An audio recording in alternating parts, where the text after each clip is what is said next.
everybody. Welcome to week number 7 of All Ball, No Bull. I'm your host, Kenny Matthews, and I got my two sidekicks with me there, Mr. Legendary Arthur Jim Dent. How are you doing, sir? I'm doing well. Much better now that I've seen you. Thank you for your kind words. And we also have the wonderful Billy Martin Jr. How are you doing, sir? Well, I'm getting last bill. I actually lost 2 of my picks last week. So. Yes, last week's picks went as Jim had another winning week. He had Tennessee and Miami last week. His only loser was the Jets. Billy was 1-2. He had the Giants. Tennessee was a winner, and Jacksonville.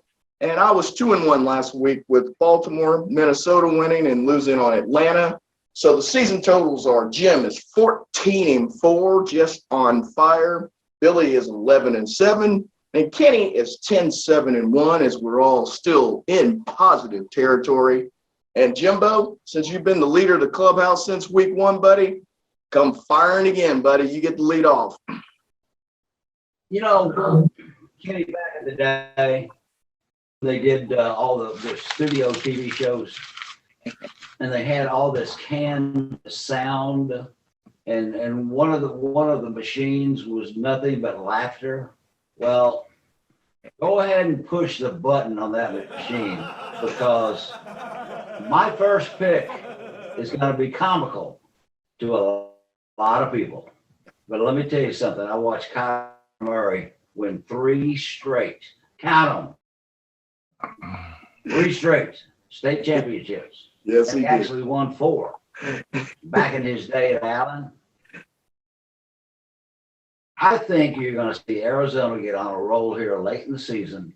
I'm going to take them at -2. Most of the receivers are back.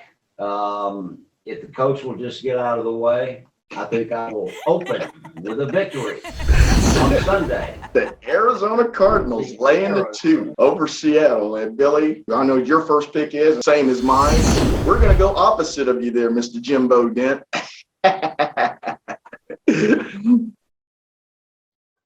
Yeah. You're going to have to read it in week. Yeah.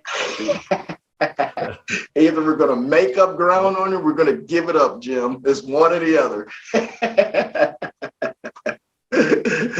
You know, I think that this game. Yeah, I love Kyler Murray. He's a great athlete, and I don't know that I love the rest of the team. I don't know what's going on with them communication-wise. He and Kingsbury are screaming at each other in the games, and something's not working out there. So yeah, I'm gonna take those Seahawks, take the points.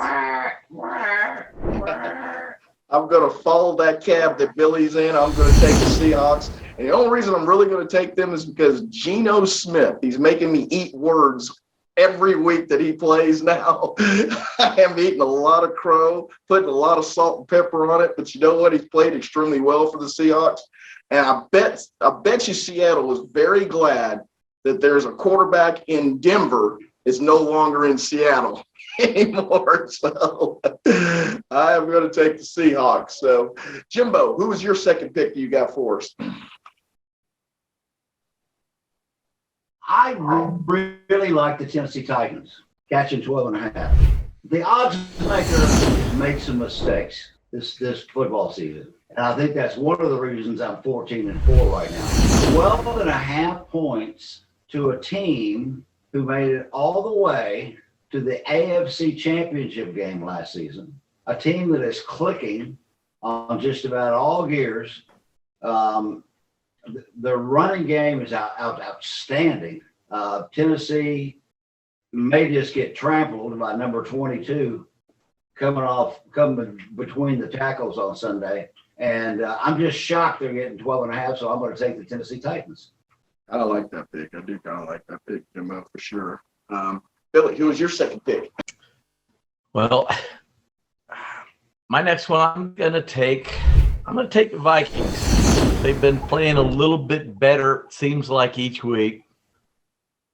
They're at the Washington Commanders, and I'm not a fan of what's going on there at all, so I'm going to take the Vikings. You're not a Heineke fan for Washington? No, not even in the slightest. I don't know how they pulled off the W last week, but if Danny Snyder sells this team, are they going to change the name again? I mean, I don't know. I wonder so. But yeah, this is a game Minnesota should win. I just get worried. It seems like these should win on the road games seems to bite you in the NFL these days. That's why I kind of stayed away a little bit. But my second pick of the week is going to be the Atlanta Falcons. They're getting 3 against the San Diego Chargers at home. San Diego's an up and down team. I know they're 4-3. I'm not quite sure about them on the road. They're healthier though. But I do think Atlanta's going to keep this game close, and I think they actually got a shot to pull the upset this week. So I'm going to take the Atlanta Falcons getting the 3. Yeah, no surprise, right? Going against the Cardinals and picking the Falcons. Shockers, right? And Jimbo, who's your final pick of the week? I'm going to take the team that's going to represent the AFC in the Super Bowl. The Miami Dolphins. Been on them. They have found a great quarterback as long as he can stay healthy. Have you ever noticed that all of his passes seem to be ready to float out of the stadium?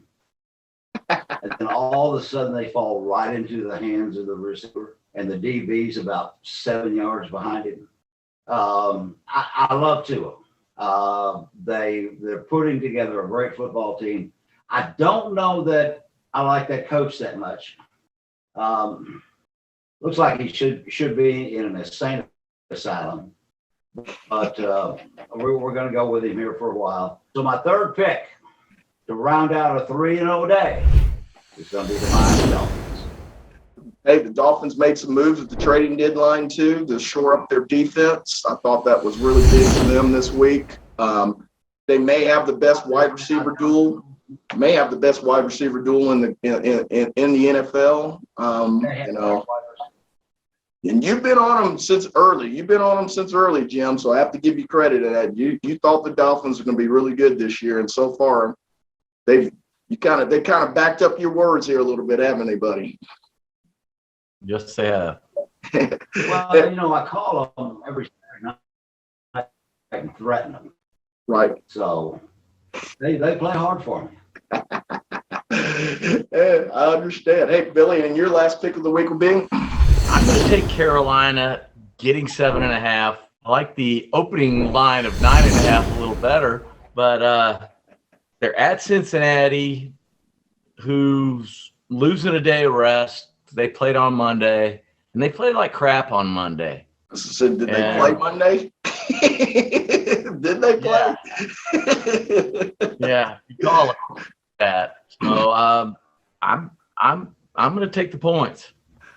I like this one because Chase not being on that field, that Cincinnati offense looked very ordinary against the Browns this week. I think that's a pretty good pick. They had a shot at, they won against the Pack. They won against the Pack and had a shot at winning last week. So it's not a bad pick there. I don't think so at all. And my last pick of the week is going to be the divorced Tom Brady now. The Tampa Bay Buccaneers at home laying a 2.5 against your defending world champion Los Angeles Rams. I really think the focus now will be back to football for Tom Brady, not so much on dealing with attorneys and retainer fees and who gets this piece of land and who gets that and who gets this. I really think that this is kind of a game for Tampa Bay that if they really want to try to be a threat in the NFC, they need to start winning. And this is the kind of game you got to have. Plus, I thought going into the season that the Rams were a little bit overrated coming into the season. They weren't able to really make a lot of moves because they traded a lot of their draft picks. And the Rams seem to be in disarray, especially on the offensive side. They can't run the football. And Stafford's throwing the ball way too much. But the surprising thing to me is the amount of the yards the Rams are giving up. That defense was pretty good last year. they're not good this year. So I'm going to take a bounce back game here for the Tampa Bay Buccaneers, even though they still got Boyles, and even though they got Todd Bowles as their head coach. In spite of them, I think they'll win by 3 points or more this week. So I'll take the Tampa Bay Buccaneers. That was a tough one for me. I looked at that a lot, and Brady just hasn't seemed like he's been there lately for me, and I don't know if it's the divorce, if he's just Father Time finally kicked him in the head, or what. But maybe now that it's all out in the open, maybe we'll see the guy that's the GOAT.